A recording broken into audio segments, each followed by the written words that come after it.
Il vous faudra 400 g d'eau, 4 pêches jaunes, 80 g de sucre en poudre, une cuillère à café de vanille en poudre ou les graines d'une gousse de vanille, 400 g de purée de pêche blanche. Donc moi j'ai épluché tout simplement mes pêches et je les ai mixées pour obtenir 400 g de purée.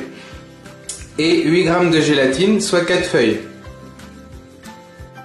Pour la crème légère à la verveine citronnée, il vous faudra 250 g de lait entier, 20 g de beurre doux, 40 g de jaune d'œuf, soit environ 2 jaunes, 200 g de crème fraîche liquide entière à 30% de matière grasse minimum, une vingtaine de feuilles de verveine citronnée fraîche, 25 g de fécule de maïs, 50 g de sucre en poudre et 4 g de gélatine en feuilles, soit 2 feuilles. Pour la pâte sucrée, vous aurez besoin de 15 g de poudre d'amande, 50 g de sucre glace, 40 g de chocolat blanc, 100 g de beurre doux, 2 g de sel fin, 40 g d'œuf entier, soit un petit œuf, et 200 g de farine. Pour le glaçage neutre, vous aurez besoin de 100 g de sucre en poudre, 25 g de sirop de glucose que vous pouvez trouver dans des magasins dédiés à la pâtisserie, 5 g de gélatine en feuilles, soit 2 feuilles et demie, et 80 g d'eau.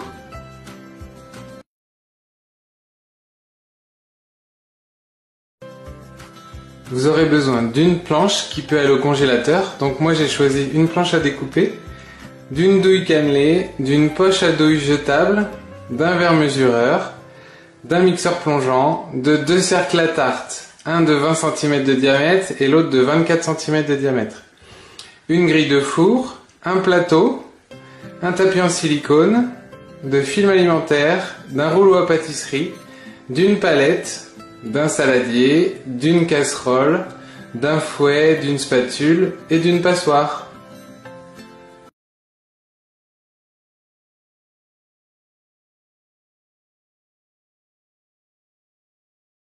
Dans un premier temps, on va réaliser le cerclage qui va nous permettre de couler notre gelée de pêche. Donc pour ça, j'ai déroulé un peu de film alimentaire. Je place mon cercle de 20 cm de diamètre dessus. Je découpe un peu plus grand que le cercle.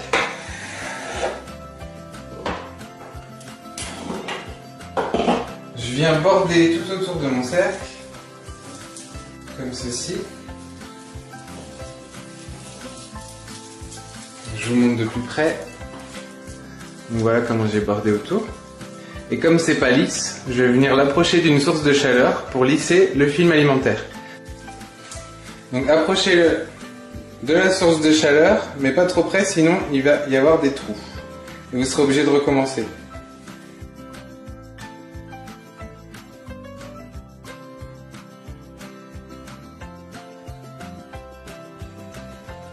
Donc une fois que notre film est à peu près tendu, on va pouvoir le placer sur un tapis en silicone. Donc comme on doit congeler notre gelée de pêche, j'ai pris une planche à découper en plastique sur lequel je dépose mon tapis en silicone et mon cercle avec le film alimentaire. Je rajoute à l'intérieur du rhodoïde pour pouvoir couler ma gelée de pêche. Je mets un petit bout de scotch pour que ça tienne. Et mon cerclage est prêt. Donc pour la gelée de pêche, j'ai épluché mes pêches jaunes et je les ai coupées en 8. Donc dans un premier temps, on va hydrater notre gélatine dans de l'eau bien froide. Donc moi j'ai coupé mes feuilles en deux pour que ce soit plus facile. Ensuite, on va venir porter à ébullition l'eau et le sucre.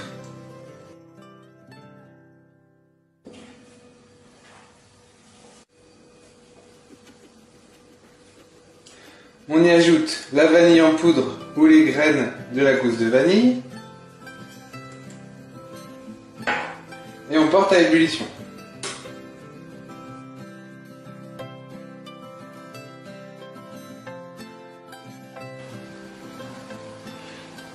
Une fois que notre mélange est à ébullition, on va pouvoir ajouter nos quartiers de pêche et les laisser mijoter sur feu moyen.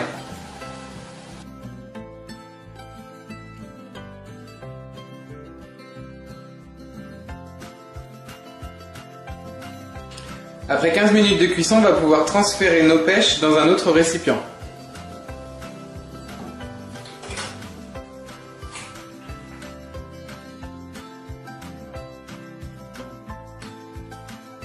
Une fois que nos pêches sont transférées, on va se débarrasser du jus de cuisson. Vous pouvez le conserver si vous voulez le boire ou autre. Et on va réchauffer légèrement notre purée de pêche blanche. Sur feu moyen, dans lequel on ajoutera nos pêches jaunes pochées et la gélatine.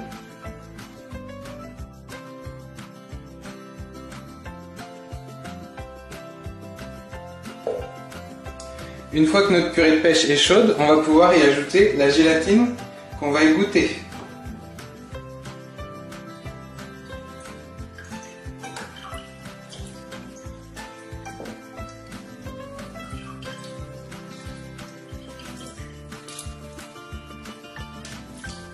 Donc j'ai égoutté ma gélatine, je l'ajoute à ma purée. Une fois que ma gélatine est bien intégrée, on va pouvoir ajouter les pêches jaunes pochées.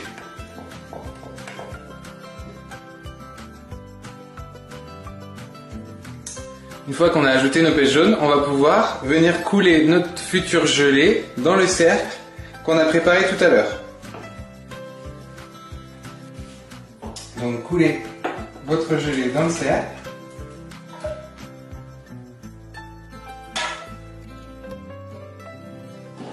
En essayant d'égaliser et de répartir les morceaux de pêche.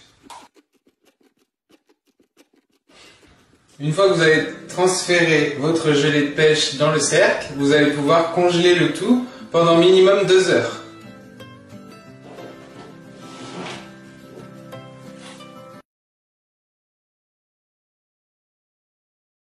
Pour notre crème légère à la verveine citronnée, on va dans un premier temps hydrater nos 2 feuilles de gélatine. Donc moi j'en ai 4 parce que je les ai coupées en 2. Dans de l'eau bien froide. Ensuite on va transférer notre lait dans une casserole. On va y ajouter une vingtaine de feuilles de verveine citronnée.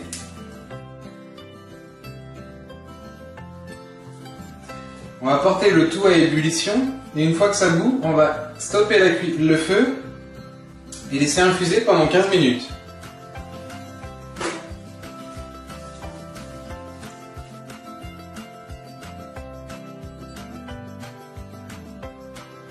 Donc le lait est à ébullition, on va éteindre le feu et laisser infuser la verveine pendant 15 minutes.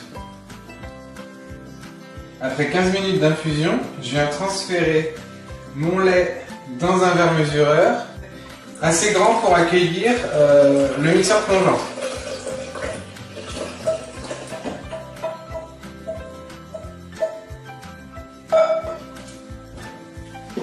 Mon mixeur plongeant peut rentrer dedans facilement. Je viens mixer le tout. Je filtre avec une passoire.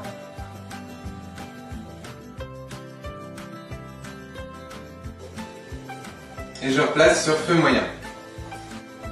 Dans un saladier, je viens mélanger mes jaunes d'œufs.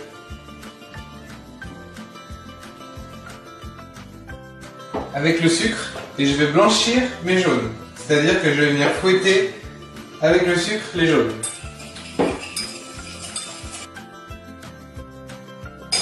Une fois que les jaunes sont blanchis, j'ajoute la maïzena. Une fois que la maïzena est intégrée, je vais pouvoir ajouter mon lait à la verveine citronnée. Donc je l'avais replacé sur le feu, il est bien chaud.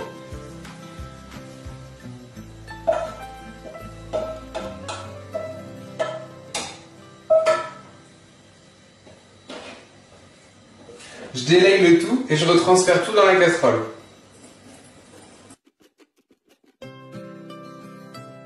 Une fois qu'on a retransféré le tout dans la casserole, on va cuire notre crème. Donc on va cuire notre crème jusqu'à ébullition et pendant 2 minutes après ébullition, sans cesser de remuer.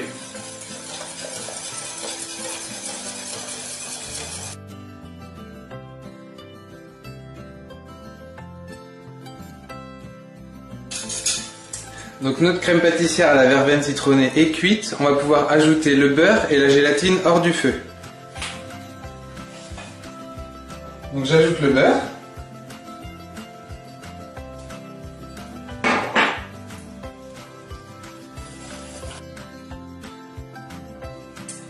J'égoutte ma gélatine.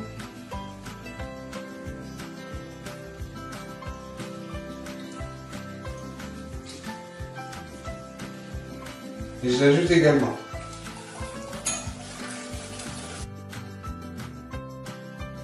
Une fois que ma gélatine et mon beurre sont intégrés à ma crème pâtissière, je vais venir la couler sur un tapis en silicone recouvert de film alimentaire.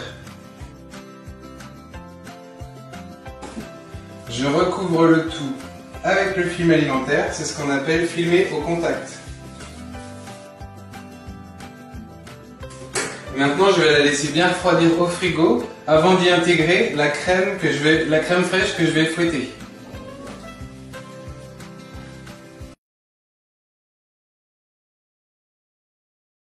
Pour la pâte sucrée, vous pouvez soit travailler avec votre robot ou soit à la main. Donc dans un premier temps, on va mélanger le beurre, la farine,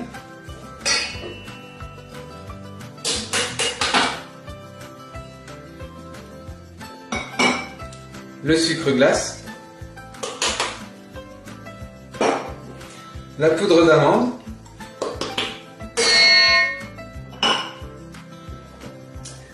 et le sel. On va mélanger tout ça à la feuille pour obtenir une pâte homogène.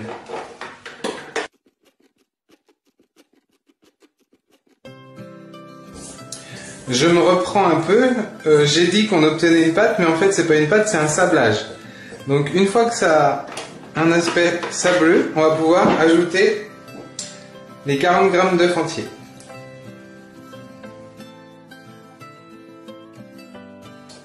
Une fois qu'on obtient cette fois-ci une pâte homogène, on va pouvoir la filmer et la réserver au réfrigérateur pendant 1 heure.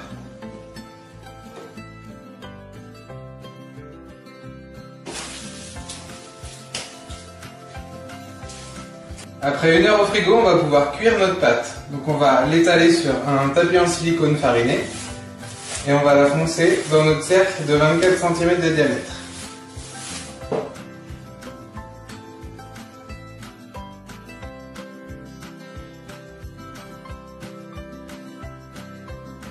Et on va pouvoir enfourner pendant 30 minutes à 160 degrés. Après 30 minutes de cuisson, notre pâte est prête. On va la laisser refroidir. Lorsque notre pâte a bien refroidi, on va venir la chablonner. Du coup, il faut juste faire fondre le chocolat blanc quelques instants au micro-ondes. Et après, à l'aide du pinceau, on va venir napper avec du chocolat blanc.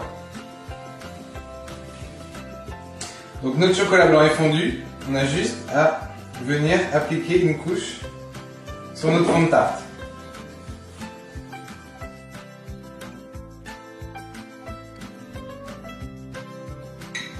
Une fois que c'est fait, vous pouvez la réserver jusqu'au montage.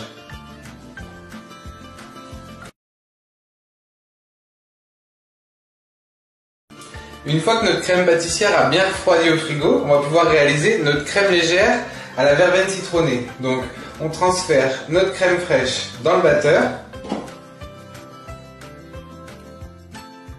Et on va la monter bien ferme.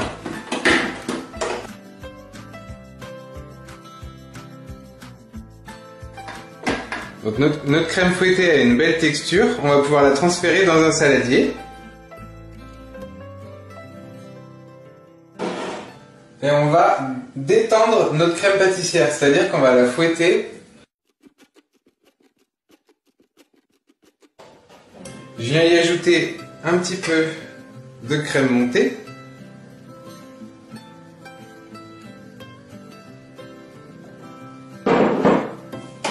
Et je refouette. Lorsqu'on obtient une belle crème homogène, on va ajouter le reste de notre crème fouettée à notre crème pâtissière.